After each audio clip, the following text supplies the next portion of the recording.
Spider man box office దగ్గర sensation create చేస్తున్నాడు. Spider Man Brand New day కేవలం 3 వారాల్లోనే ఏకంగా 2 బిలియన్ మార్క్ను దాటేసింది. అంతేకాదు, ఇండియాలో కూడా ఈ సినిమా కలెక్షన్ల సునామీ కొనసాగుతోంది. Main content Tom Holland, Zendaya నటించిన Spider Man Brand New Day July 31న ప్రపంచవ్యాప్తంగా విడుదలైంది. సినిమా విడుదలైనప్పటినుంచి బాక్సాఫీస్ దగ్గర భారీ వసూళ్లను సాధిస్తున్నది.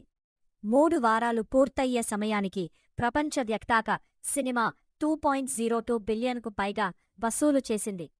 ఇక నార్త్ అమెరికాలో ఈ సినిమా ఇప్పటికే 785.8 మిలియన్ వసూలు చేసి ఆల్ టైమ్ టాప్ సినిమాల్లో కీలక స్థానాన్ని దక్కించుకుంది.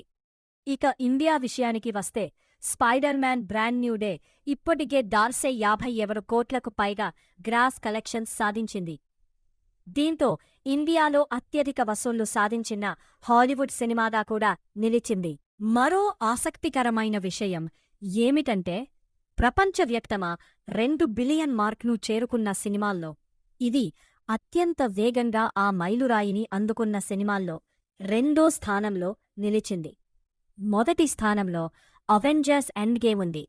3వ వారాంతంలో కూడా ఈ సినిమా నార్త్ అమెరికాలో $70 మిలియన్ వసూలు చేసి వరుసగా 3వ వారాంతంలోనూ నంబర్ 1గా నిలిచింది. ముగింపు మొత్తానికి spider Man Brand New day కలెక్షన్లు చూస్తుంటే స్పైడర్ మ్యాన్ మళ్లీ బాక్సాఫీస్పై తన పవర్ చూపిస్తున్నాడనే చెప్పాలి. ఇంకా ఈ సినిమా ఎంత కలెక్ట్ చేస్తుంది, $5 బిలియన్ మార్క్ను టచ్ చేస్తుందా అనేది ఇప్పుడు ఆసక్తికరంగా మారింది. మీకు ఈ వీడియో నచ్చితే లైక్ చెయ్యండి, షేర్ చెయ్యండి.